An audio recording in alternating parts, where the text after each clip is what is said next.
Hey there, Math126 fans. Going to talk about page 3 of the summer 2025 exam for Math126.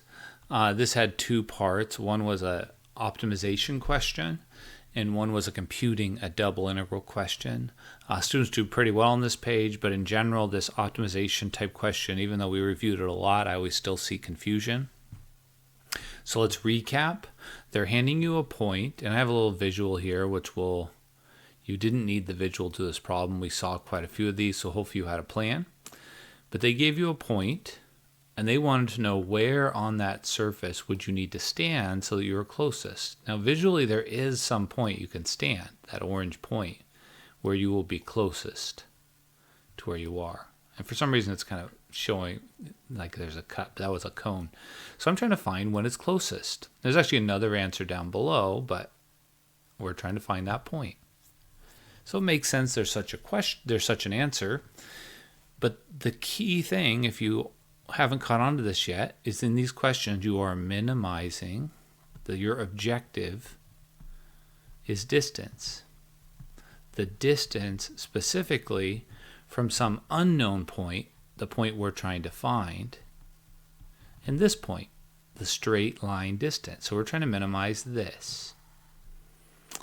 X minus 2 plus y minus 2 plus z minus 0. So I'm just going to write z squared. So that really should have been automatic, and most students did well on that, but I'm just mentioning that's what we're trying to minimize. Now, if the question was just to minimize, you'd make the orange point right on top of the red point, and the answer would be 0. There's something that's not allowing me to do that, and the thing that's not allowing me is the constraint that the orange point has to be on the blue surface. So given the fact that this x, y, and z has to come from here, that should allow me to give a two-variable function for my distance. So we substitute. This is how optimization works. Even in calculus 1, you were doing this. It's just there you were getting a one-variable function. So now we have a function for distance based off of x and y alone.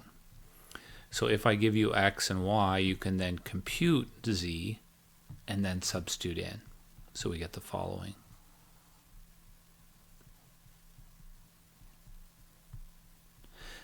Now, what confuses people sometimes is they go, well, the cone doesn't have critical points. What are you trying to do? We're not trying to find critical points of the cone. We're trying to find critical points of this new function we just constructed. Some students have told me it's helpful if I show them that function. Now, you don't need to be able to see it to do it, but here it is. This is the new function we constructed. It does have a critical point. It's right at the bottom of that.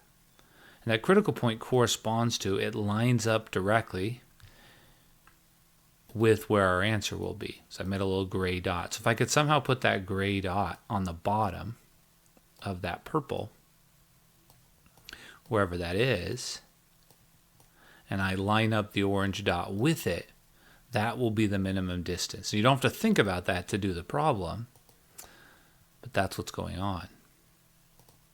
Okay. So I just say that because that's the sort of confusions I always get. So we're not minimizing the cone in any way. We're minimizing this new function we just constructed. That was the point of these sorts of questions. Once we realize that it's a minimum or a low point of this function, then it just becomes a critical point problem. So we're going to do the derivative with respect to x. Now, lots of people love to square it. All the squaring does is it removes you from having to remember that the derivative of the square root is 1 over, so the derivative of the square root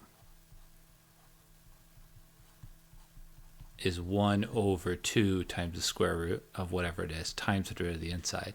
So sometimes I just write 1 over 2 times the square root, and I jokingly sometimes write mess, where the mess is this inside, times the derivative of the inside.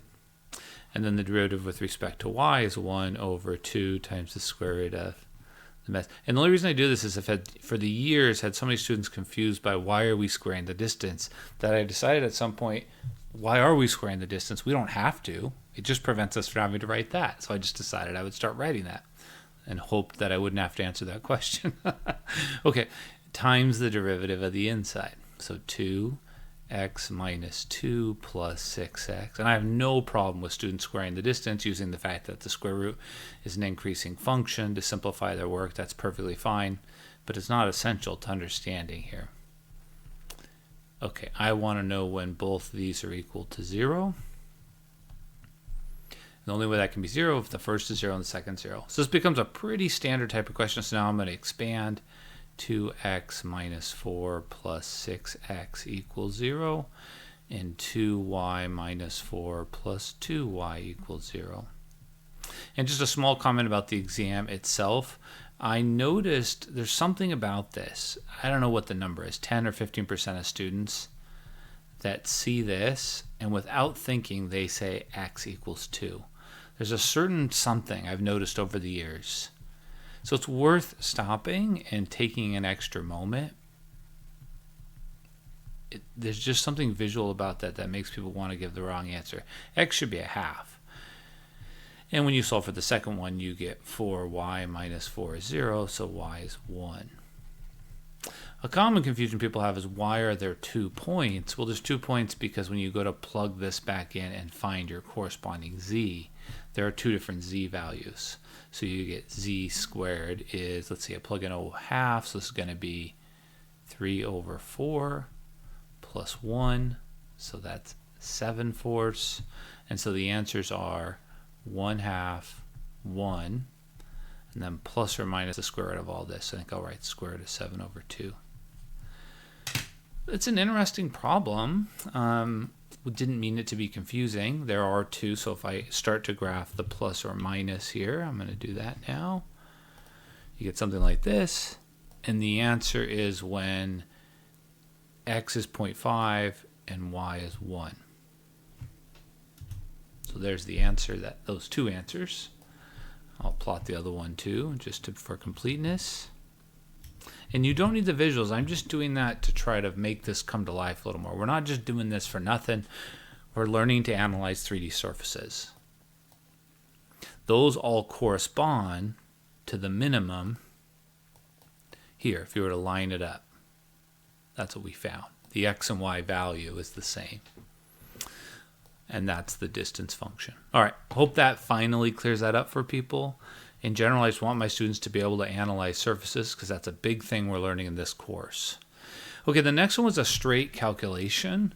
You had 2 ways you could do it. So they gave you this was your integrand, this was your surface, and we wanted to compute the volume above this rectangle. So you don't need to draw this, but you have this is 1, this is 3. We're finding this, the volume above that and below this surface. And there's really no right or wrong way to do this. You had this and this, 2xy over x squared. Make sure they line up. So if I do it this way, this has to be dx and this has to be dy. At first glance, that looks kind of messy to me, so I might want to do it the other way. It is possible to even split up because x and y don't really depend on each other here. This is the same bit of fraction work that I mentioned in a previous video because students were asking me about this. It's very important that you're able to look at something like that and realize it's the same as y times 2x over x squared plus 1. And realize from y's perspective, this is just a coefficient. And from x's perspective, this is a coefficient. I find that fractions are kind of holding students back a lot. In fact, you could, so if I just write it up both ways here real quick, both of these were fine. I feel kind of inclined to the first one, but you should notice that if you look at this one, you could pull the 2 all the way out, but I'll just leave it here.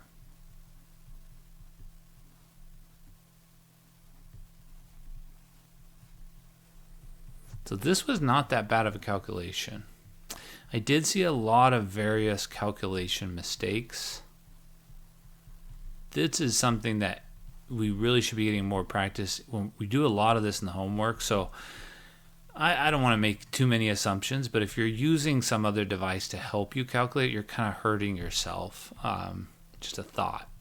And that might not be you, but this gives me 9. So 9x over x squared plus 1. And if you do it in the other order, you're going to get the same sorts of things. So the other thing I was testing here was a basic integration skill, because you do need to know these sorts of integrals very comfortably before you leave this course. So I had to mix in a little bit of this just to sort of do a double check. We need to be able to look at that and know immediately that it's substitution without thinking. If you don't know that or are still stuck on that, I can send you some, shoot me a message. I can send you some of my resources to review. So if you're going on to Math 207 and other courses, you really need to know this well. Anyways, put in a 0, you get a 1. Put in a 1, you get a 2. Any of those things that I'm doing, if that bugs you or you don't know what is going on, let me know. But all together, this gives me 9/2, the log of u from 1 to 2. So it's 9/2, the log of 2, because the log of 1 is 0. Okay, so there's me working all the way through it. Apologies. So I wanted to show you this. So here's this volume we just computed. This thing. A few little notes about it. The surface itself is this crazy thing. It does all sorts of stuff. But we're only looking at that surface above, and I'm going to get rid of a few things here. Above this rectangular region. That's the region. So I keep saying to students, because I just find that people get lost on this, but you always have a region and you have a surface, and we're finding the volume between them. So now I'm going to restrict it so you can just look at that. And then what we're doing these integrals. Let's just take the one where it came out when we were fixing y. So if we're fixing y here, this is what we're doing. We're finding these cross-sectional areas. Now that red area is what this is. This inner thing we get here. This, if I move this 9 inside, let's move it inside for a second. This is that area. So the area formula here is 9x over, that's if you do it in terms of x, I should say. So 9x over x squared plus 1. This is part of what we said back when we did this. I just want to say this is not mysterious what's happening. That's the area of that triangular thing there. So you could give me a particular x value, like x equals 1, and I could plug it in there and I could tell you the area is 9/2. That's the area of that side. And I could move it over to like a half and plug in a half for the x in that form. It'd be 9/2 over whatever that is. 7/4, and then you could simplify. So that's what we found. And then we're adding up those areas. So it's a cross-sectional area method. But we need to be really comfortable computing this. We don't want this to slow us up. You're going to have to compute a double integral in the final. And it's not about the exam here. It's just about if you continue on in courses that require this course, you're going to have to integrate more. So if things like this are causing you trouble, it's probably worthwhile before you take the next course to go back and do some more integration. Look at some of our old Math 125 exams or some of my resources to get you ready. All right, hope that helps. And let me just put this here. All right.